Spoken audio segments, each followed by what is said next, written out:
بسم اللہ الرحمن الرحیم الحمد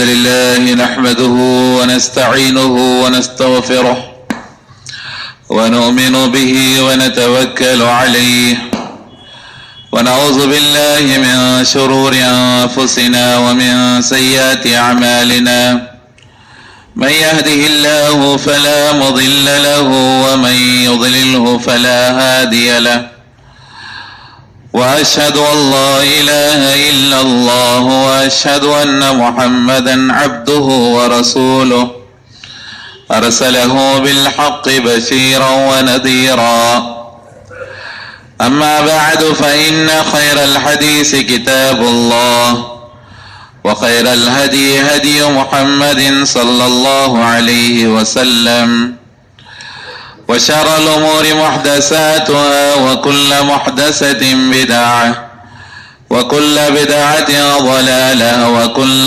ضلالة في النار فأعوذ بالله من الشيطان الرجيم من همزه ونفخه ونفسه بسم الله الرحمن الرحيم يا أيها الذين آمنوا اتقوا الله حق تقاته ولا تموتن إلا وأنتم مسلمون يا أيها الناس اتقوا ربكم الذي خلقكم من نفس واحدة وخلق منها زوجها وبث منهما رجالا كثيرا ونساء واتقوا الله الذي تساءلون به والأرحام إن الله كان عليكم رقيبا يا أيها الذين آمنوا اتقوا الله وقولوا قولا سديدا يصلح لكم أعمالكم ويغفر لكم ذنوبكم ومن يطع الله ورسوله فقد فاز فوزا عظيما وقال تعالى في موضع آخر بسم الله الرحمن الرحيم فبما رحمة من الله لنت لهم ولو كنت فظا غليظ القلب لانفضوا من حولك. محترم حاضرین جمعہ و پردہ نشین خواتین اسلام، محترم حاضرین جمعہ و پردہ نشین خواتین اسلام، کائنات میں بسنے والا ہر بندہ، ہر آدمی گنہگار ہے، یہ بات سب کو معلوم ہے۔ غلطیاں سبھی سے سرزد ہوتی ہیں،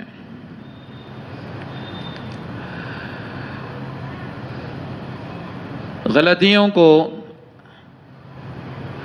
دیکھنے کے بعد اس کی اصلاح کرنا ہمارے اوپر ضروری ہے، کیونکہ اللہ نے ہمیں خیر امت بنایا ہے۔ ہمارا کام یہی ہے کہ ہم لوگوں کو اچھائی کا حکم دیں اور برائی سے روکیں۔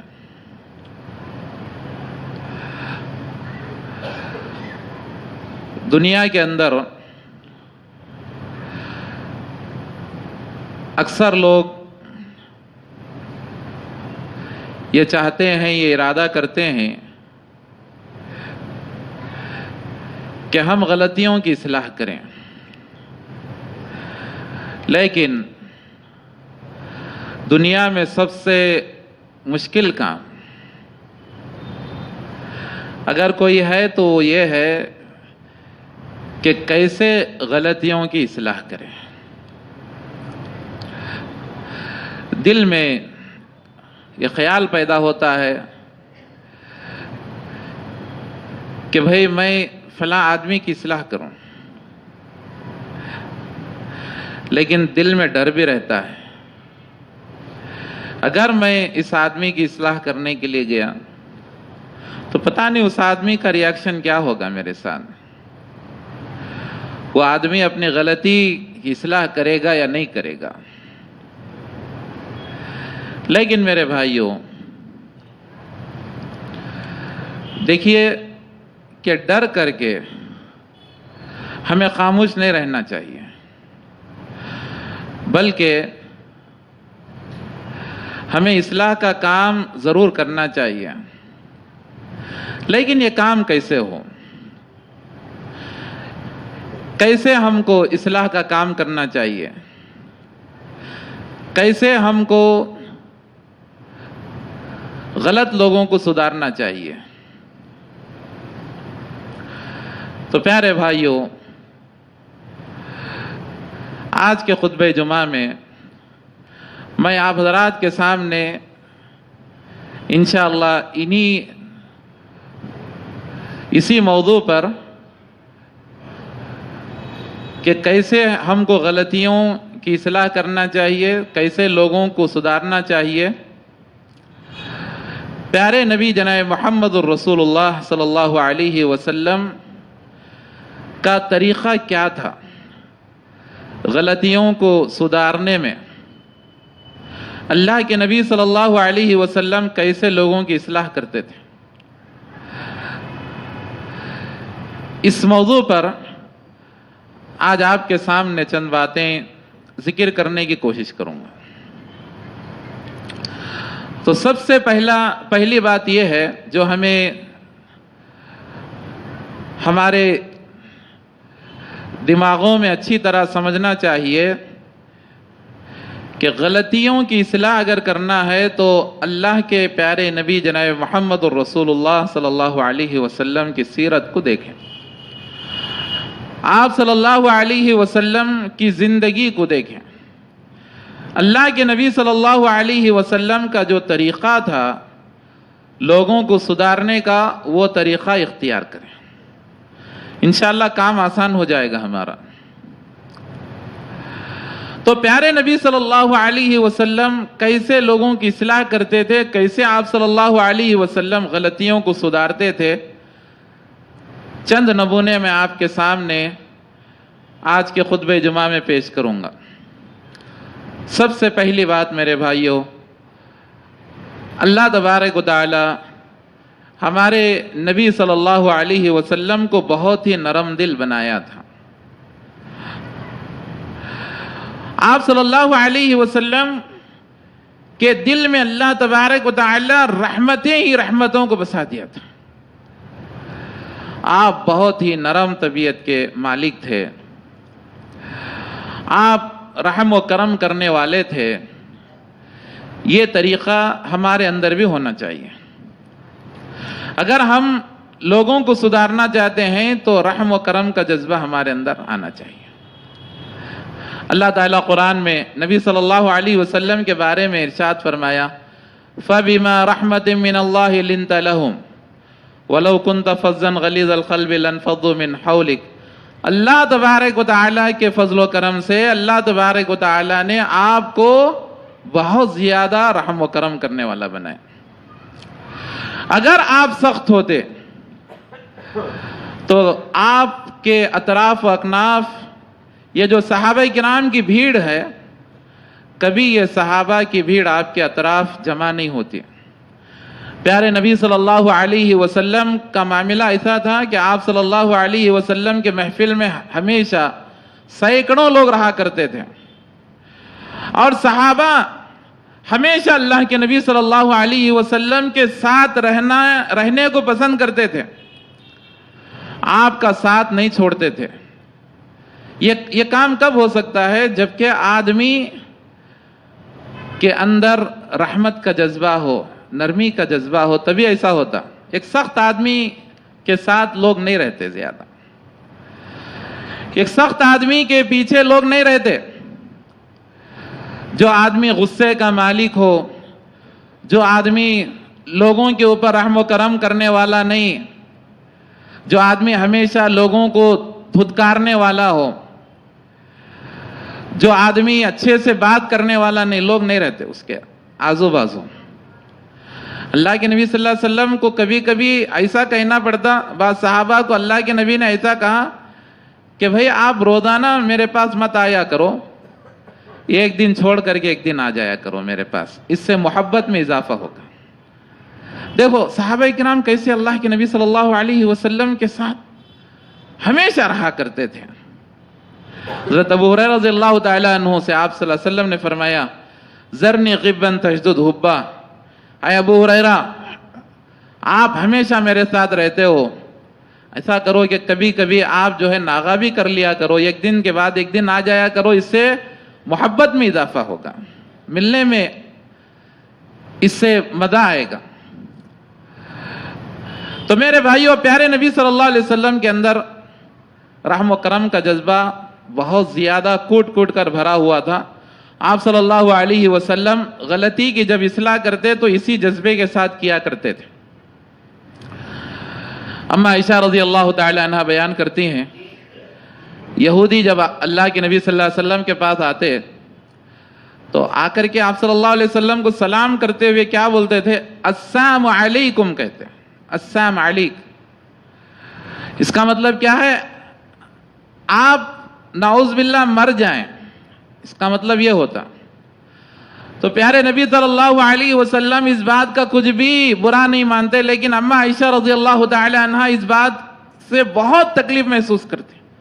اما عائشہ رضی اللہ تعالی عنہ یہ کہتی، جب یہودی آ کر کے آپ سے یہ کہتے السلام علیکم، اما عائشہ نے ایک مرتبہ کہہ دیا وعلیکم السلام واللعنہ، مرنا تو تمہارے لیے ہو اور اللہ کی لعنت ہو تم لوگوں کے اوپر. تم لوگ پیارے نبی کے پاس آ کر کے اس طرح کی دعائیں دیتے ہو.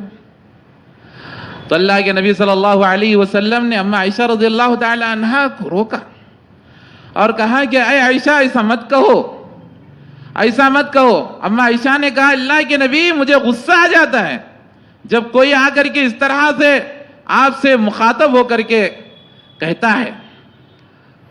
تو پیارے نبی نے فرمایا اے عائشہ دیکھو میں بھی جواب دیتا ہوں، لیکن میرا جواب تمہاری طرح سخت نہیں ہوتا، میرا جواب رحم پر مبنی ہوتا ہے. میں کیا کہہ دیتا ہوں ان لوگوں کو؟ وعلیکم کہہ دیتا ہوں. وعلیکم یعنی تم نے جو بھی مجھے دعا دیا ہے تمہارے اوپر لوٹ کر کے چلے جائے. اگر تم نے مجھے بد دعا دیا ہے تو یہ بد دعا لوٹ کر کے چلے جائے. اگر تم اچھی دعا دے رہے ہو تو تمہارے لیے بھی اچھی دعا ہے. دیکھیے پیارے نبی صلی اللہ علیہ وسلم، جملے کا کتنا بہترین انتخاب آپ صلی اللہ علیہ وسلم نے فرمایا. لیکن میرے بھائیوں، جہاں آپ صلی اللہ علیہ وسلم بہت ہی رحم و کرم والے تھے، لیکن وہیں پر آپ صلی اللہ علیہ وسلم بہت ہی سخت بھی ہو جایا کرتے تھے. کب سخت ہوتے ہیں اللہ کے نبی صلی اللہ علیہ وسلم؟ جہاں پر اللہ تبارک و تعالیٰ کے حرمت کا مسئلہ آتا، جہاں پہ عقیدے کا مسئلہ آتا، جہاں شریعت کا مذاق اڑایا جاتا اور جہاں شریعت کی مخالفت کی جاتی، اللہ کے نبی صلی اللہ علیہ وسلم سخت بھی ہو جایا کرتے تھے. لہذا آپ نے وہ واقعہ سنا ہوگا کہ فتح مکہ کے موقع پر ایک عرب کی معزز خاتون نے چوری کی، قبیلہ مخزومیہ کی عورت فاطمہ بنت حرم نے چوری کی. تو سارے قریش کے لوگ سرداران پریشان ہو گئے کہ چوری کر لی ہماری خاندان اور قبیلے کی عورت نے، کیا کرنا ہے؟ تو چلو ایسا کرتے ہیں، پیارے نبی کے پاس آپ صلی اللہ علیہ وسلم کے کسی معزز آدمی کو بھیج دیتے ہیں، سفارش کر دے. تو لوگوں نے انتخاب کیا، حضرت اسامہ بن زید کا انتخاب کیا کہ اللہ کے نبی کے قریبی ہیں، جا کر کے سفارش کر دیں گے. تو اسامہ آپ صلی اللہ علیہ وسلم کے پاس جا کر کے اس عورت کی سفارش کی. تو اللہ کے نبی صلی اللہ علیہ وسلم نے کیا فرمایا؟ آپ نے فرمایا کہ اے لوگو، تم سے پہلے کے لوگ اس لیے برباد ہوئے کہ ان میں سے اگر کوئی مالدار غلطی کرتا تو اسے معاف کر دیا جاتا، اگر کوئی غریب غلطی کرتا تو لوگ اسے سزائیں دیتے. کیا تم میری اس شریعت کے اندر بھی یہی چیز اپنانا چاہتے ہو؟ کبھی نہیں ہو سکتا ایسا. آپ صلی اللہ علیہ وسلم نے کیا فرمایا؟ لو ان فاطمہ بنت محمد، اگر فاطمہ بنت محمد بھی اگر لسرقت چوری کر لیتی تو لا قطعت یدہا، میں اس کا ہاتھ کاٹتا. پیارے نبی صلی اللہ علیہ وسلم جہاں پر نرم تھے وہیں پر آپ صلی اللہ علیہ وسلم سخت بھی تھے. آپ صلی اللہ علیہ وسلم یہ برداشت نہیں کرتے تھے کہ کوئی شریعت کی حرمت کرے. اللہ کے نبی برداشت نہیں کرتے. یہ طریقہ بھی ہمارے اندر ہونا چاہیے.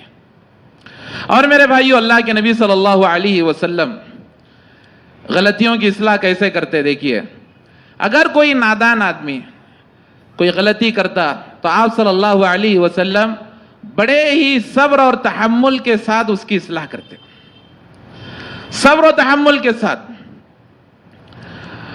بڑی نرمی کے ساتھ، بڑی آسانی کے ساتھ آپ صلی اللہ علیہ وسلم اس کی اصلاح کرتے. یہ اللہ کے نبی صلی اللہ علیہ وسلم کا طریقہ تھا. ایک مرتبہ ایک آدمی، ایک عربی، قریے کا اور دیہات کا رہنے والا بدو، وہ مسجد میں آ گیا اور مسجد کے ایک کونے میں پیشاب کرنے لگ گیا. اب لوگ جو ہے دوڑے اس کے طرف. پیشاب کر رہا مسجد کے اندر، لوگ دوڑے اس کو روکنے کے لیے. لیکن اللہ کے نبی صلی اللہ علیہ وسلم نے کیا کہا؟ آپ صلی اللہ علیہ وسلم نے فرمایا، بھئی اسے چھوڑ دو، اسے چھوڑ دو، پیشاب مکمل کرنے دو اسے. جب وہ پیشاب مکمل کر لیا تو اللہ کے نبی صلی اللہ علیہ وسلم نے صحابہ سے کہا کہ بھئی اس کے اوپر پانی ڈال دو. ایک ڈول لایا گیا، اس کے اوپر بہا دیا گیا، وہ پیشاب صاف ہو گیا.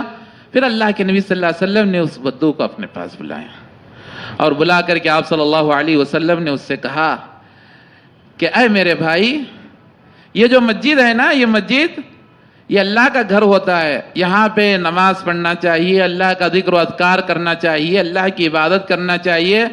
یہ مسجدیں اس لیے نہیں بنائی جاتی کہ تم یہاں کر کے گندگی کر دو.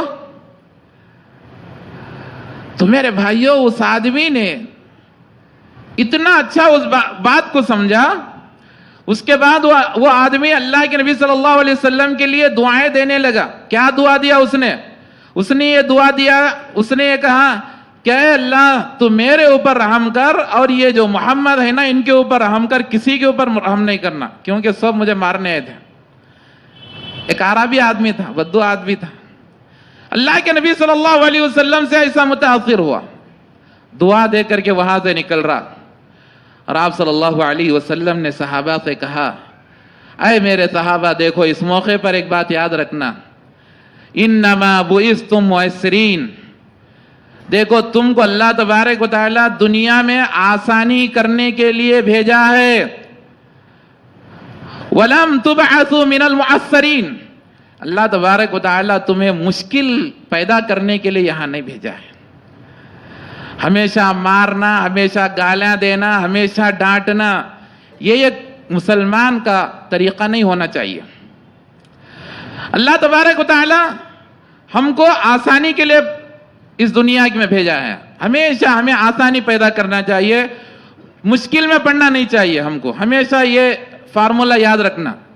پیارے نبی نے ہمیں یہ فارمولا سکھلایا ہے، آسانی کرو، مشکل راستہ اختیار مت کرو، ہمیشہ آسان راستہ چنو. اما عائشہ رضی اللہ تعالیٰ عنہ بیان کرتی ہیں، بخاری کی روایت، کہ آپ صلی اللہ علیہ وسلم کے سامنے کبھی بھی جب دو راستے ہوتے تو اللہ کے نبی صلی اللہ علیہ وسلم ہمیشہ آسان راستہ چنتے. شریعت پہ عمل کرنے کے لیے آسان راستہ آپ صلی اللہ علیہ وسلم چنتے، مشکل راستہ آپ صلی اللہ علیہ وسلم نہیں چنتے. جو بھی آسان راستہ ہوتا اللہ کے نبی صلی اللہ علیہ وسلم اس راستے کو لیتے. مشکل راستہ آپ صلی اللہ علیہ وسلم کبھی نہیں چنتے. تو میرے بھائیوں، یہی طریقہ ہمارا ہونا چاہیے، ہمیشہ آسانی کو چننا چاہیے، مشکل راستہ نہیں. اور میرے بھائیوں، اللہ کے نبی صلی اللہ علیہ وسلم کی اصلاح کا ایک طریقہ یہ تھا کہ آپ صلی اللہ علیہ وسلم ایسی اصلاح فرماتے کہ گناہ کا ڈر اور خوف اور اس کی ہلاکت کو اللہ کے نبی صلی اللہ علیہ وسلم سامنے والے کے دل میں بٹھا دیتے. کہ اس کے قریب ہی نہ جائے وہ. یہ اللہ کے نبی صلی اللہ علیہ وسلم کا طریقہ. خاص طور پہ نوجوان، ہمارے نوجوانوں کی اصلاح کے لیے آج ہم کو کیا کرنا چاہیے کہ نوجوانوں کے دلوں میں گناہوں کا ڈر اور خوف بٹھا دینا. گناہوں کا ڈر اور خوف ایسا بٹھا دینا ہے کہ ہمارے نوجوان اس کے قریب نہیں جانا. یہ طریقہ ہمیں اختیار کرنا چاہیے. نوجوانوں کی اصلاح کے لیے سب سے بہترین طریقہ یہ ہے کہ بھئی گناہوں کا ڈر ایسا پیدا کر دو کہ اس کے قریب نہ جائے. ایک مرتبہ ایک نوجوان پیارے نبی صلی اللہ علیہ وسلم کی خدمت میں حاضر ہو اور اس نے آپ صلی اللہ علیہ وسلم سے زنا کی اجازت مانگی. کہا کہ اللہ کے نبی صلی اللہ علیہ وسلم مجھے آپ زنا کی اجازت دیں، میں زنا کرنا چاہتا ہوں. صحابہ کرام دوڑے اسے مارنے کے لیے کہ کیسا سوال کر رہا، پیارے نبی کی خدمت میں آ کر کے ایک حرام چیز کی اجازت مانگتا ہے، طلب کرتا ہے. اللہ کے نبی صلی اللہ علیہ وسلم نے صحابہ سے کہا اے صحابہ اسے چھوڑ دو. پیارے نبی صلی اللہ علیہ وسلم نے اسے قریب کیا اپنے، اور آپ صلی اللہ علیہ وسلم نے اس نوجوان کو دیکھو سمجھاتے ہوئے آپ صلی اللہ علیہ وسلم نے فرمایا کیا تم مجھے میرے سے زنا کی اجازت مانگتے ہو؟ تو اس نے کہا ہاں مجھے زنا کی اجازت دیجئے. صلی اللہ علیہ وسلم نے فرمایا کیا تم یہ پسند کرتے ہو کہ کوئی آدمی تمہاری ماں کے ساتھ ایک کام کرے؟ اس نے کہا اللہ کے نبی کبھی میں اس بات کو پسند نہیں کرتا. پھر آپ صلی اللہ علیہ وسلم نے فرمایا کیا تم یہ پسند کرتے ہو کہ کوئی تمہارے بہن کے ساتھ ایک کام کرے، تمہارے پھوپھی کے ساتھ ایک کام کرے، تمہارے بیٹی کے ساتھ ایک کام کرے، تمہاری خالہ کے ساتھ ایک کام کرے؟ اس نے کہا اللہ کے نبی کبھی میں پسند نہیں کرتا کہ یہ کام کوئی میری کسی بھی رشتہ دار کے ساتھ ایک کام کرے، مجھے تو یہ پسند نہیں ہے. تو پیارے نبی نے فرمایا کہ اچھا بتاؤ کہ تم مجھ سے زنا کی اجازت طلب کر رہے ہو، مجھ سے کہہ رہے ہو کہ میں تمہیں زنا کی اجازت دوں. اب تم جس کے ساتھ زنا کرنے جاؤ گے وہ بھی کسی کی ماں ہوگی، وہ بھی کسی کی بہن ہوگی، وہ بھی کسی کی بیٹی ہوگی، وہ بھی کسی کی خالہ ہوگی. کیا تم اس بات کو پسند کرتے ہو کہ یہ حرام کام تم کرو؟ کسی کی بچی کے ساتھ، کسی کی عزت کے ساتھ تم کھیلو؟ اس نے کہا اللہ کے نبی کبھی میں نے جو ہے اس طرف سے کبھی نہیں سوچا اور کبھی میں جو ہے اس کام کو نہیں کروں گا. تو میرے بھائیوں دیکھو آپ صلی اللہ علیہ وسلم نے کیسے سمجھایا اس نوجوان سے، کیسے آپ صلی اللہ علیہ وسلم نے وہ جو گناہ ہے نا اس کی نفرت بھر دی اللہ کے نبی صلی اللہ علیہ وسلم نے اس کے دل میں. اور میرے بھائیوں راوی حدیث کہتے ہیں کہ اس کے بعد میں نے دیکھا کہ وہ نوجوان کبھی کسی غیر عورت کی طرف نگاہ اٹھا کر بھی نہیں دیکھتا تھا. پیارے نبی نے ایسی اصلاح کر دی، اس نوجوان کی اصلاح ایسے کر دی. پھر آپ صلی اللہ علیہ وسلم نے 3 دعائیں دی. یہی طریقہ ہم سب کو اختیار کرنا چاہیے نوجوانوں کی اصلاح میں. یہ طریقہ ہم میں سے ہر آدمی کو اختیار کرنا چاہیے کہ بھئی پہلے تو جو ہے اچھی تربیت کریں اور نوجوانوں کے ساتھ ہمدردی کریں. جیسے اللہ کے نبی نے اس نوجوان کو دیکھو قریب لے کر کے ہمدردی سے آپ صلی اللہ علیہ وسلم نے سمجھایا. اس نوجوان کو بات سمجھ میں آ گئی. اور تیسرا کام کیا کرنا چاہیے؟ دعا دینا چاہیے. اللہ کے نبی نے اس نوجوان کے حق میں دعا دی. اللہ کے نبی صلی اللہ علیہ وسلم نے فرمایا اللہم اغفر ذنبہ، اے اللہ اس نوجوان کے گناہ کو تو معاف کر دے. وطہر قلبہ، اے اللہ اس کے دل کو تو پاک و صاف کر دے. وحسن فرجہ، اے اللہ اس کی شرمگاہ کی تو حفاظت فرما. یہ 3 دعائیں اللہ کے نبی صلی اللہ علیہ وسلم نے اس نوجوان کو دی. دعا دے کر کے آپ صلی اللہ علیہ وسلم رخصت کرتے ہیں اس نوجوان کو. میرے بھائیوں ہم میں سے ہر آدمی کا یہی طریقہ آج ہونا چاہیے. آج بہت ہی بدترین معاملہ ہم کر رہے ہیں نوجوانوں کے ساتھ. خاص طور پر پہلی بات یہ ہے کہ اگر کوئی نوجوان غلطی کرتا ہے تو ہماری نفرت نوجوان کی غلطی پر نہیں ہوتی بلکہ نوجوان سے نفرت کرنا شروع کر دیتے ہیں. کیا کبھی آپ نے یہ دیکھا کہ کوئی ڈاکٹر کسی مریض سے نفرت کر رہا ہو؟ ڈاکٹر کبھی مریض سے نفرت نہیں کرتا بلکہ مرض سے نفرت کرتا ہے. بیماری سے نفرت ہوتی ہے اسے دور کرنے کی کوشش کرتا ہے. بالکل ہمارا مسئلہ بھی خاص طور پہ نوجوانوں کے ساتھ یہی ہونا چاہیے کہ نوجوانوں کے اندر پائے جانے والی برائیوں سے نفرت کریں, نہ کہ نوجوانوں سے ہماری نفرت ہونا چاہیے. آج ہم کیا کر رہے ہیں؟ نوجوانوں سے نفرت کر رہے ہیں. فلاں غلط کام کرتا ہے, فلاں برے اخلاق کا مالک ہے, فلاں کے اندر یہ ہے, فلاں کے اندر وہ ہے. تو ایسا بول بول کر کے ہم نے نوجوانوں کو اتنا زیادہ ہم نے دور کر دیا ہے کہ نوجوان ہمارے قریب آنا نہیں چاہتا. اور یہ دوریاں ایسی ہو جاتی ہیں کہ بہت سارے نوجوان اتنے زیادہ بد اخلاق اور بد کردار ہو جاتے ہیں کہ وہ وقت کے ڈاکو بن جا رہے ہیں, وقت کے غنڈے بن جا رہے ہیں, وقت کے سب سے بڑے زانی بن جا رہے ہیں. کس لیے ہو رہا ہے؟ اس لیے کہ ہماری تربیت صحیح نہیں ہے. تربیت کی غلطی ہمارے طرف سے ہو رہی ہے, غلطی ہے.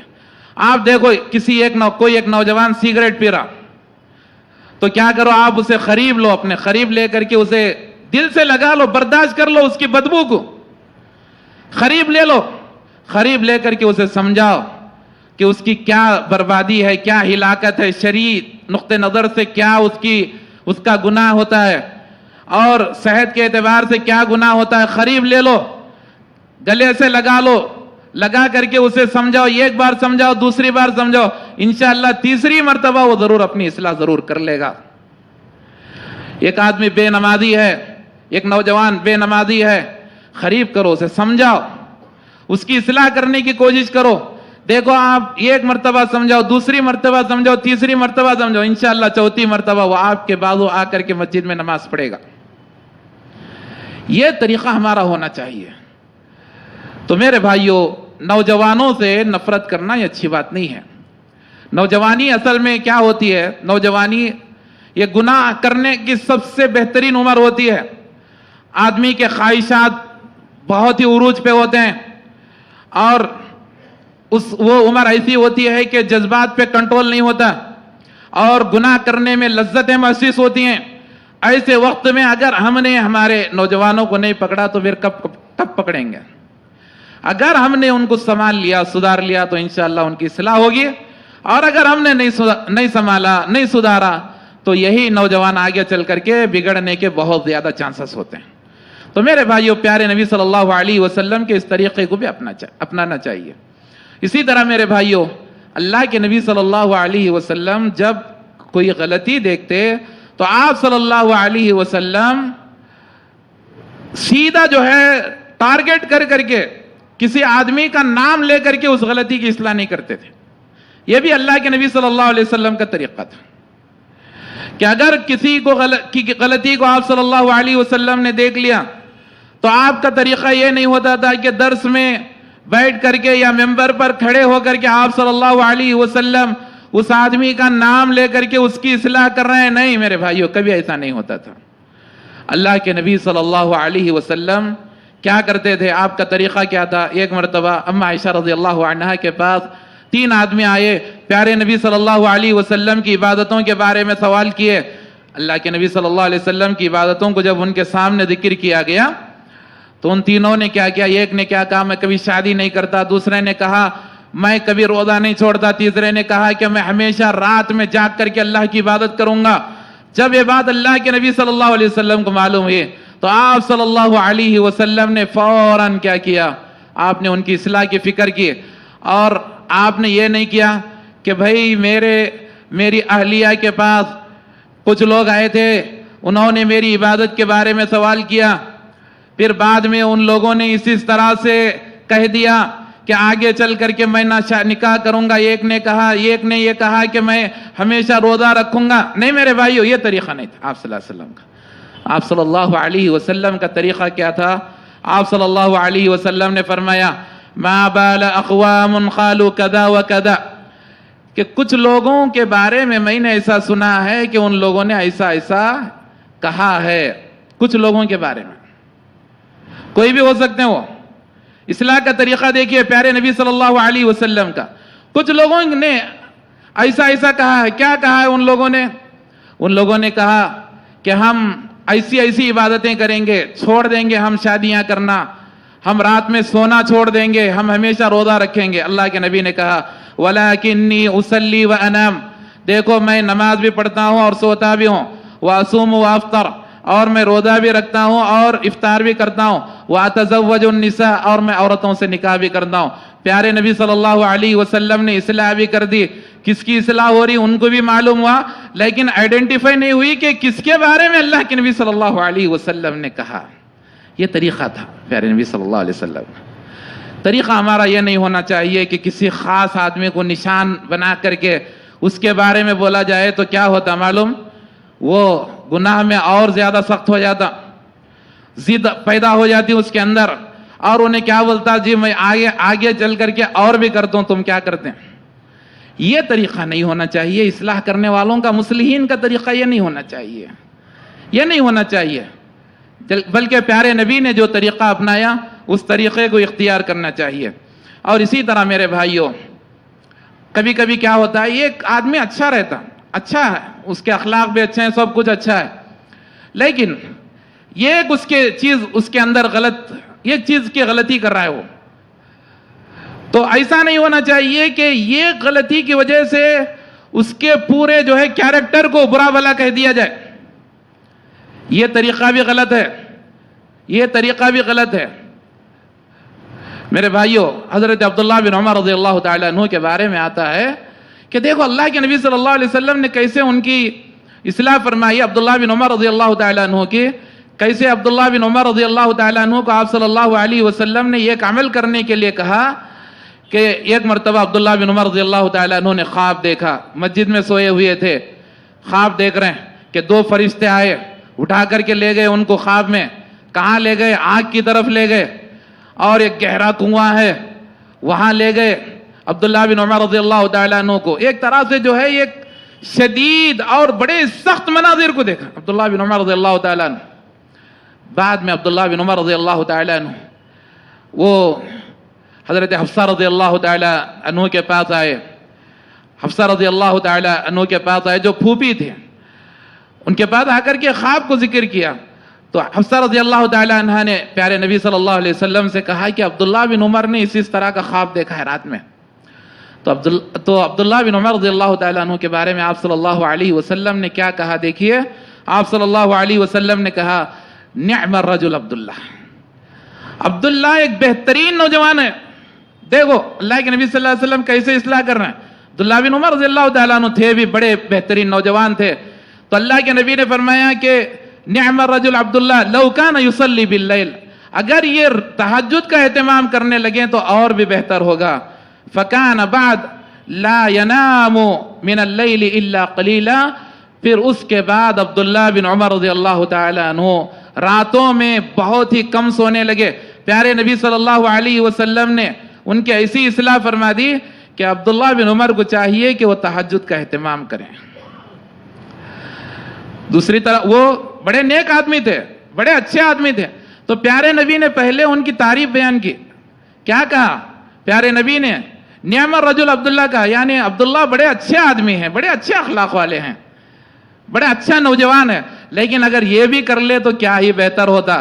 عبداللہ بن عمر رضی اللہ تعالیٰ عنہ نے اپنی اصلاح فرما لیا اور اس کے بعد تہجد کا اہتمام کرنے لگے, اور زندگی بھر الحمدللہ تہجد کا اہتمام کرنے لگے عبداللہ بن عمر رضی اللہ تعالیٰ عنہ.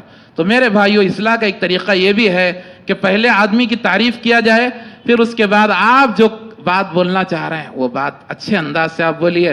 انشاءاللہ وہ اپنی اصلاح کر لیں گے اور عمل کے اندر ان کے اضافہ ہوگا. اور میرے بھائیو, کبھی کبھی کیا کرنا چاہیے, اصلاح کا ایک طریقہ یہ بھی ہے کہ کبھی اشارے کے ذریعے سے اشارتاً اصلاح کر دینا چاہیے. ایسا نہیں کہ بالکل جو ہے کھول کر کے بیان کر دیا جائے, ایسا نہیں. عقل مند کے لیے اشارہ کافی ہو جاتا ہے کبھی کبھی. ایک اشارہ, حضرت حکیم بن حزام رضی اللہ تعالیٰ عنہ کے بارے میں آتا ہے, ایک مرتبہ اللہ کے نبی صلی اللہ علیہ وسلم کے پاس آئے اور کہنے لگے اللہ کے نبی صلی اللہ علیہ وسلم مجھے آپ مال دیجئے. اللہ کے نبی صلی اللہ علیہ وسلم نے ان کو مال دیا. پھر مانگنے لگے, پھر اللہ کے نبی صلی اللہ علیہ وسلم نے ان کو مال دیا. پھر مانگنے لگے, پھر اللہ کے نبی صلی اللہ علیہ وسلم نے ان کو مال دیا. پھر بعد میں اللہ کے نبی صلی اللہ علیہ وسلم نے حکیم سے کہا. کیا کہا آپ صلی اللہ علیہ وسلم نے؟ آپ نے یہ نہیں کہا کہ اے حکیم آپ کے اندر نعوذ باللہ لالچی زیادہ ہے، یہ نہیں فرمایا کہ تمہارے اندر حرص زیادہ ہے، آپ کے اندر مال جمع کرنے کا شوق ہے. میرے بھائیو، یہ جملے آپ صلی اللہ علیہ وسلم نے نہیں کہا. آپ صلی اللہ علیہ وسلم نے حکیم سے کیا کہا دیکھیے. آپ نے فرمایا اے حکیم ان ھذا المال، یہ جو مال ہے نا، یہ حلوۃ خضرہ، یہ بہت ہی میٹھا ہوتا ہے اور بہت ہی جو ہے ہرا بھرا ہوتا ہے، یعنی آدمی اس کی طرف مائل ہوتا ہے. دیکھو اے حکیم، اگر کوئی آدمی اپنے لیے کوئی اگر جو ہے مال لے رہا ہے، اس کی نیت اگر اچھی ہے مال لینے میں، اپنے ضرورتوں کو پورا کر رہا ہے، واقعی اسے ضرورت ہے، اچھی بات ہے، لینا چاہیے. لیکن اگر بلا ضرورت اگر کوئی جو ہے مال کو اگر حاصل کرتا ہے، مال کو لیتا ہے، حالانکہ ضرورت نہیں ہے اسے، تو یاد رکھو کہ ایسے مال کے اندر اللہ تبارک و تعالی برکت نہیں دیتا. ایسے مال کے اندر اللہ تبارک و تعالی برکت نہیں دیتا. حکیم بن حزام رضی اللہ تعالی عنہ فوراً سمجھ گئے اس بات کو. پھر اس کے بعد میرے بھائیوں، حکیم نے اسی وقت ارادہ کیا، رضی اللہ عنہ نے اسی وقت ارادہ کیا کہ آئندہ کبھی بھی میں کسی سے کوئی مال نہیں لوں گا، کبھی بھی کوئی مال نہیں لوں گا. اس کے بعد ابو بکر رضی اللہ تعالی عنہ نے ان کو مال دینے کی کوشش کی، جب وہ خلیفہ تھے نہیں لیے. عمر رضی اللہ تعالیٰ عنہ کے زمانے میں ان کو مال دینے کی کوشش کی گئی، انہوں نے قبول نہیں کیا، حالانکہ ان کا حق بھی ہوتا تھا، تب بھی وہ کسی سے مال نہیں لیتے تھے. ایسی قناعت آ گئی حکیم بن حزام رضی اللہ تعالیٰ عنہ کے دل میں. میرے بھائیو، یہ چیز ہونا چاہیے. پیارے نبی نے اشارتاً ذکر کر دیا ایک مرتبہ. اس کے بعد میرے بھائیو، ان کے دل میں ایسی خودداری پیدا ہو گئی کہ کبھی انہوں نے کسی سے مال نہیں لیا، اور یہاں تک کہ ان کا انتقال ہو گیا. یہ بھی میرے بھائیو اصلاح کا ایک طریقہ ہے کہ کسی آدمی کو اشارتاً کوئی بات بول دیا جائے اور وہ اپنی اصلاح کر لے. یہ طریقہ بھی بہت ہی مفید طریقہ ہے. اسی طرح میرے بھائیو، کبھی کبھی کیا ہوتا ہے، کوئی آدمی بہت ہی اچھا ہوتا ہے، ماشاءاللہ بہت اچھے اخلاق، اچھی عادتیں ہوتی ہیں، اور اس کی قربانیاں بھی ہوتی ہیں، جماعت کے لیے، جمعیت کے لیے، اسلام کے لیے قربانیاں ہوتی ہیں. تو اس کے بعد ایسا ہوتا ہے کہ کبھی کبھی اس آدمی سے ایک چھوٹی غلطی سرزد ہو جاتی ہے، چھوٹی غلطی اس آدمی سے سرزد ہو جاتی ہے. تو اب اس آدمی کو کیا مجرمین کی طرح اس سے سزا دیا جائے یا نہیں، تو اس آدمی کی کیسے اصلاح کیا جائے؟ میرے بھائیو یاد رکھو، کبھی بھی آپ کسی آدمی کا مواخذہ اگر کر رہے ہیں تو یہ دیکھنا چاہیے کہ اس آدمی کی سابقہ خدمات کیا ہیں، سابقہ اس آدمی کی کیا کیا خدمات ہیں، کیا کیا جو ہے دین کے لیے اس آدمی نے کیا ہے، کیا کیا اچھے عادتیں اس آدمی کے اندر ہیں، وہ دیکھ کر کے فیصلہ کرنا چاہیے. ایسا نہیں کہ زندگی بھر ایک آدمی اچھا عمل کیا، یہ غلطی اس سے سرزد ہو گئی، پھر اس کے بعد جو ہے اسے منافق بنا دیے، اسے مشرک بنا دیے، اور پھر اس کے بعد جو ہے اسے سب سے زیادہ بد اخلاق بنا دیے. یہ طریقہ میرے بھائیوں بہت ہی غلط طریقہ ہے. آپ نے سنا ہوگا حاطب بن ابی بلتہ رضی اللہ تعالیٰ عنہ کے بارے میں. حاطب بن ابی بلتہ رضی اللہ عنہ نے کیا کیا، فتح مکہ کا جو پلان اللہ کے نبی صلی اللہ علیہ وسلم نے بنایا تھا، وہ پلان انہوں نے لیک کر دیا. غلطی بہت بڑی تھی، لیک کر دیا، ایک عورت کے ذریعے مکے والوں کو خبر بھجوا دیا. حاطب بن ابی بلتہ رضی اللہ عنہ نے، اللہ کے نبی صلی اللہ علیہ وسلم کو اس بات کا پتہ چلا تو آپ صلی اللہ علیہ وسلم بہرحال صحابہ کو بھیجے، پھر بعد میں اس عورت کو پکڑ کر کے لائے، اور وہ جو پلان جو افشا ہونے والا تھا، ظاہر ہونے والا تھا، اللہ کے نبی صلی اللہ علیہ وسلم نے روک دیا. بہرحال یہ تمام قصہ موجود ہے. اس کے بعد میرے بھائیوں، عمر رضی اللہ تعالیٰ عنہ نے پیارے نبی سے کہا، اے اللہ کے نبی، حاطب بن ابی بلتہ نے بہت بڑی غلطی کی، ان کی گردن کو اڑا دینا چاہیے. تو میرے بھائیوں، پیارے نبی صلی اللہ علیہ وسلم نے اس موقع پر کیا کہا؟ دیکھو، آپ صلی اللہ علیہ وسلم نے حاطب بن ابی بلتہ کی خدمات کو یاد کیا. جنگ بدر میں وہ حاضر تھے، حاطب بن ابی بلتہ رضی اللہ تعالیٰ عنہ. تو میرے بھائیو، اللہ کے نبی صلی اللہ علیہ وسلم نے عمر رضی اللہ عنہ سے کہا، اے عمر، کیا آپ کو پتا نہیں کہ یہ بدری صحابی ہیں حاطب رضی اللہ عنہ، اور اللہ تبارک و تعالی جس دن بدر ہوا تھا اس دن مطلع ہو کر کے فرمایا کہ میں نے تمام بدری صحابہ کو معاف کر دیا ہے، اس کے بعد کچھ بھی کر لیں، میں نے معاف کر دیا ہے. میرے بھائیو، اللہ کے نبی صلی اللہ علیہ وسلم نے معاف کر دیا. حاتب بن ابی بلتہ، حالانکہ غلطی بڑی تھی، لیکن اللہ کے نبی صلی اللہ علیہ وسلم نے ان کے سابقہ خدمات کو دیکھا، ان کے کارناموں کو دیکھا آپ صلی اللہ علیہ وسلم نے، پھر اس کے بعد آپ صلی اللہ علیہ وسلم نے ان کے ساتھ رحم و کرم کا معاملہ فرمایا۔ یہ چیز بھی ہونا چاہیے، چاہے گھر کے اعتبار سے کیوں نہ ہو، فیملی کے اعتبار سے کیوں نہ ہو، جماعت اور جمعیت کے اعتبار سے کیوں نہ ہو، دیکھنا چاہیے کہ یہ میرا بچہ، اس کی خدمات کیا ہیں، اس کی غلطی کیا ہے، دیکھ کر کے اس کے حساب سے فیصلہ کرنا چاہیے۔ ایسا نہیں کہ اللہ کے نبی کے طریقے کو چھوڑ دیا جائے اور جو ہے کیا کیا جائے، اور جو ہے چھوٹی چھوٹی غلطیوں پر جو ہے بڑی بڑی سزائیں دیا جائے۔ اس سے کیا ہوتا ہے میرے بھائیوں، آج جیسا کہ میں نے خطبہ جمعہ میں پہلے ذکر کیا، اصلاح کرنے کا کام بہت ہی مشکل لوگوں نے بنا لیا ہے۔ کیوں مشکل ہے یہ کام؟ اس لیے کہ ہم اللہ کے نبی صلی اللہ علیہ وسلم کے طریقے کو چھوڑ دیں، اللہ کے نبی صلی اللہ علیہ وسلم کو طریقے کو اپنائیے، انشاءاللہ اصلاح کا کام بہت ہی آسان ہو جائے گا۔ اور آج ایک بڑا مسئلہ یہ بھی ہے کہ اصلاح میں کیا ہو رہا ہے، افساد زیادہ ہو رہا، فساد زیادہ، ہم اصلاح کرنے کی کوشش کر رہے ہیں لیکن فساد زیادہ ہو رہا۔ کیوں فساد زیادہ ہو رہا؟ اس لیے کہ ہمارے پاس طریقے صحیح نہیں ہیں، طریقے ہمارے پاس صحیح نہیں ہیں، ہم اللہ کے نبی کی سیرت کو نہیں اپنانے، اور نتیجہ یہ ہو رہا ہے کہ فساد اور بگاڑ زیادہ ہو جا رہا ہے۔ اللہ کے نبی کے طریقے کو اگر ہم اپنائیں گے انشاءاللہ اصلاح کا کام بہت اچھی طرح چلے گا۔ آخر میں اللہ تعالیٰ سے دعا کرتا ہوں کہ اللہ تبارک و تعالیٰ ہم سب کو لوگوں کی اصلاح میں اور لوگوں کی غلطیوں کو سدھارنے میں پیارے نبی جناب محمد رسول اللہ صلی اللہ علیہ وسلم کی جو سیرت ہے اس سیرت کو اپنانے کی اللہ تعالیٰ ہم سب کو توفیق نصیب عطا فرمائے۔ آمین وآخر الدعوانا الحمدللہ۔